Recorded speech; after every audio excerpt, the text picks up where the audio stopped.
The book I wanted to talk about today is this one, The Dichotomy of Leadership by Jocko Willink and Leif Babin.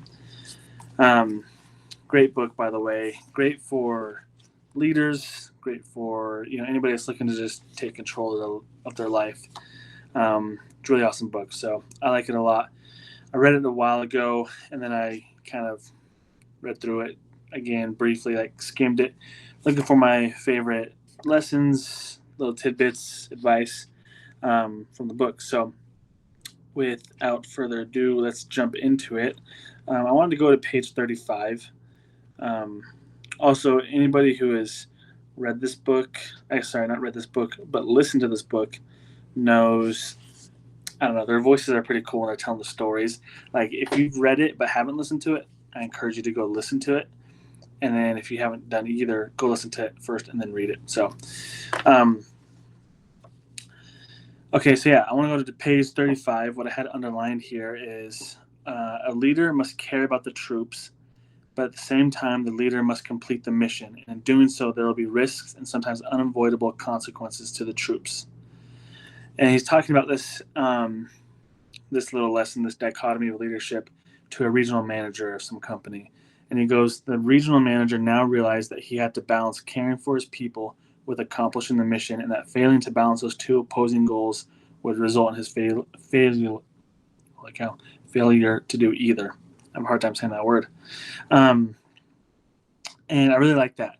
I think as leaders, you need to kind of recognize that yes, you need to care about your troops, your people, your employees, your family, but you also need to get the mission done. You need to do what needs to be done um, to complete your goals. And sometimes that comes with, some consequences that are unavoidable and, um, might hurt or sting for whoever receives those consequences, but it'll be for their benefit. The mission is the ultimate goal. Whatever your mission is, and whatever your ultimate goal is, you need to complete that while caring about your troops or your people, whatever. But you also need to complete the mission. You can't care too much about them where you don't complete the mission. So I really thought that was a cool. That's in the first 40 pages of the book. A great way to start the book off. So yeah, after that I kind of jumped forward quite a bit, and I wanted to go to page 122. And so let me read this part. He says, um, I kind of highlighted a lot in here, but it says hard training is the solemn duty of trainers and leaders every day. And he goes, I'm jumping down the page to a different part. He goes, but leaders who never push the team outside its comfort zone in training, who didn't push the standards and drive their team toward exceptional performance, and who didn't provide a direct and honest critique ended up with less productive, less effective teams that failed when truly tested under the rigors of real world challenges. And so, um, I mean, that's very applicable to every aspect of life. Parenting, if you don't push your kids, they're going to be deadbeats. They're going to be living with you till they're 30, sleep on your couch, not paying rent, not getting a job.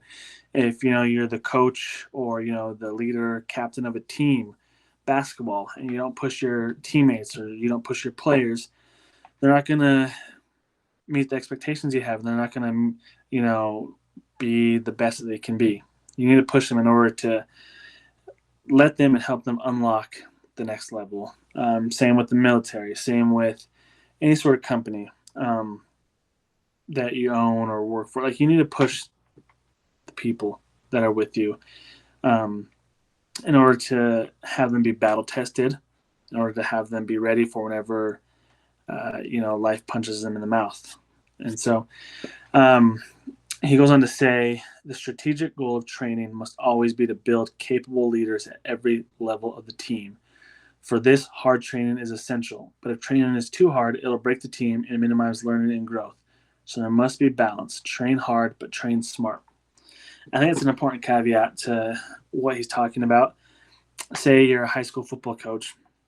You can't grind your team down daily and then expect them to show up Friday night and perform well. If they're so tired and exhausted mentally, physically, emotionally from Monday through Thursday, you can't expect them to show up Friday and be ready to win the game. So you need to train hard. And I feel like for me personally, I think of high school football, and we were never good. My team was awful, and at least varsity was most of the years that they've actually been in existence. But it was always amazing to me how we would practice hard for 4 hours. Not even practice hard, but we'd practice for 4 hours every day, and then come Friday we'd get blown out by teams that seemed a lot better than us, that were a lot better than us. And I think it was kind of to this point is we weren't training smart. We were training hard, but we weren't training smart, and we weren't being efficient, and we weren't maximizing the capabilities that we had as football players. And so it ended up showing on the football field. We didn't perform well. And so, again, these lessons are coming from a guy with a military background. He's had a long military career, but they're applicable to every aspect of life.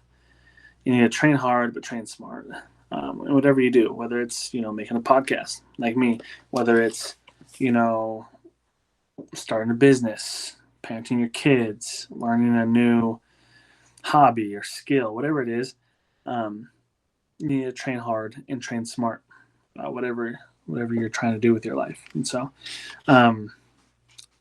jumping from that lesson to the next one I put down, I'm going to page 282. If you have the books, I recommend you get the books, honestly, and listen to it, like I said. But getting the books is nice because you can mark stuff up. You can write stuff down in the margins and take notes and everything. Let's see. The next one I wanted to talk about, it's on page 282. Like I said, it goes, if you don't know what's going on, you can't lead. That's what Jocko said. You can't be in the back because you don't know what's happening up front. You can't be all the way up front because then you get sucked into every room clearance and then you're too far into the tactical details to provide proper command and control. Your position should be somewhere in the middle with the bulk of your forces, close enough to the front to know what's going on, but far enough back that you aren't in the weeds doing the tactical work. And I see this right now in my current job, my current sales job. The leaders don't know what's going on up front, and they're not leading very well. And so I kind of am getting this firsthand experience with this. If you don't know what's going on, one, you're not going to know what to do or how to lead your team. Two, you're going to seem so out of touch that, your employees, your teammates, your colleagues, they're not going to respect you. And so no matter how hard you try, if you don't know what's going on, they're not going to respect you, because then you come in, you seem out of touch, and you're trying to fix everything, but you don't know what's actually going on, and you don't know how to actually find the root cause of the problem to help lead your team more effectively. And so that was just one short sentence that I outlined that really spoke to me, and I think is a great lesson for everyone. And again, it's applicable to everywhere, every aspect of your life. If you don't know what's going on with your kids, you're not going to be an effective parent. You're not going to know how to parent them correctly or parent them the way that you want to. Same thing with the sports team. Same thing with, if you're upper management at whatever company, XYZ. You're not going to be able to manage your team effectively if you don't know what's going on. It reminds me of a class I took. It was a healthcare leadership class, and the professor wrote a book called Patients Come Second, I believe is the name. And it's about how you need to lead your team properly first before anything else can happen. And this is a healthcare example, but if your team is burnt out, they don't have proper systems, they don't know what to do when X happens, then the patients aren't going to get the top care they need, the premium care they need when they're in your hospital. And so it relates to this, like, you need to know what's going on. You need to have good management, standard operating procedures in place to help lead effectively. And so, going from that to the next page that I want to talk about, on page 259, I have it highlighted here. He goes, I will also never forget the importance of humility for a leader. A leader must be humble, must listen to others, must not act arrogant or cocky, but a leader must balance that and know that there are times to question superiors, to push back, to stand up and make sure the right things are being done for the right reasons. And he talks about this in the book. And in a military standpoint, if you know something needs to be done but don't do it, it could end up affecting your troops and getting people killed, quite frankly. And there's lesser consequences, in the business world and everything besides the military world. But you need to be humble and listen and, learn from others, take their advice, take their feedback. But you also need to know when to, question your superiors, question your management. Like, why are we doing this? What's the reason for this? How come this is happening? And push back, because it also, one, helps you grow. Two, it helps push them to, explain things more clearly and manage the team more effectively.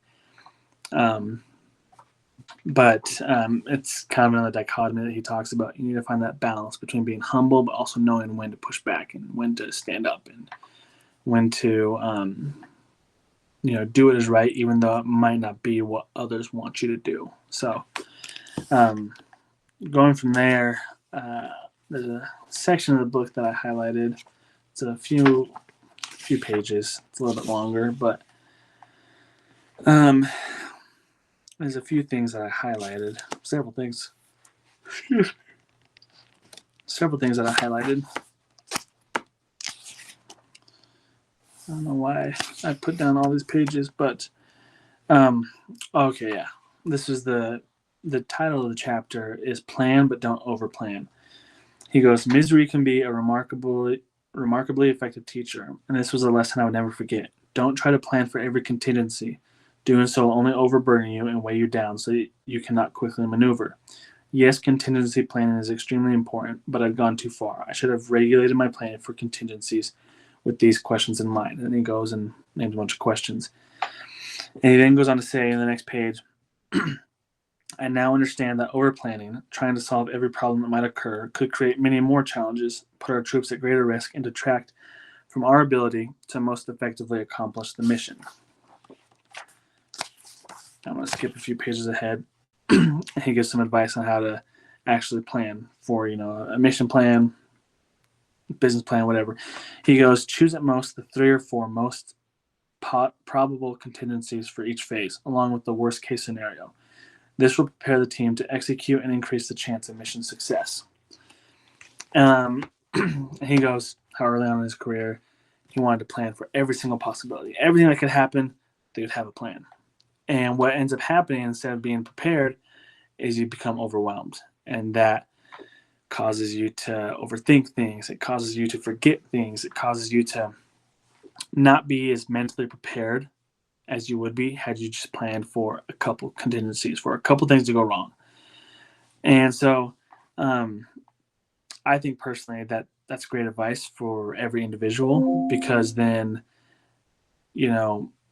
if you're just planning for everything, you're going to be so anxious about stuff that could happen, but most likely never will happen. And so I think that's important to, I'm messing with the camera here, to learn is, you need to be prepared, but you don't need to overdo it and over prepare for every single scenario in your life, every single, mission or job interview or game or, whatever it is. You need to be prepared to have a couple contingency plans, but not overdo it in that sense. Also, once I get big enough, I would love to be sponsored by LMNT. These drinks, the 500 milligram ones, this is not an ad, but it should be. Okay, the last point I wanted to talk about, we're getting to 15 minutes, and honestly, I need to get a drink of water. But it goes, but leaders must also have the ability to follow. This was a difficult dichotomy. In order to be a good leader, you must also be a good follower. Finding that balance is key. So many leaders, I feel like this is just the classic example. So many leaders become a leader, they get that position, they get that promotion, and they just get on their high horse. And then they think everybody else is peons, and everybody else is just beneath them, and they're not following them. And so, and again, it goes to being you're out of touch. Nobody's going to respect you. But um, when you're a leader, you need to be just as much a follower as you are a leader. You need to find a balance in that. And so, when you think of the great leaders, I think of, Winston Churchill, for example. He went to the streets of London. There's a famous scene. I think it's Our Darkest or Our Finest Hour. I can't remember the name of the movie. And Britain's just getting the crap bombed out of them. And he doesn't know what to do, whether to surrender and, give up. And he goes and sits on the tube in London, and he starts asking these, Londoners, these villagers from London, what should we do? What would you do? And he's a real follower in that instance. And he goes to the people and asks them for advice, for feedback. And he ends up listening. They don't, surrender. They don't give up. And, they end up not being occupied by Germany in World War II. And so you think of people, great examples like that. I think of Churchill. I think of Lincoln. You think of, all the great leaders you can think of, sports, politics, business, whatever. I think if you really dive into them and their attributes, they're not just good leaders, they're good followers. And I think that because of them being good followers, that makes them good leaders.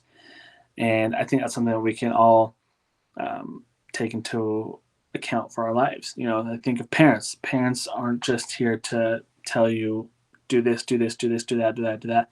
They're here to listen also, be a follower, listen to you. Same with teachers, professors. And so I think that's a great lesson to end on.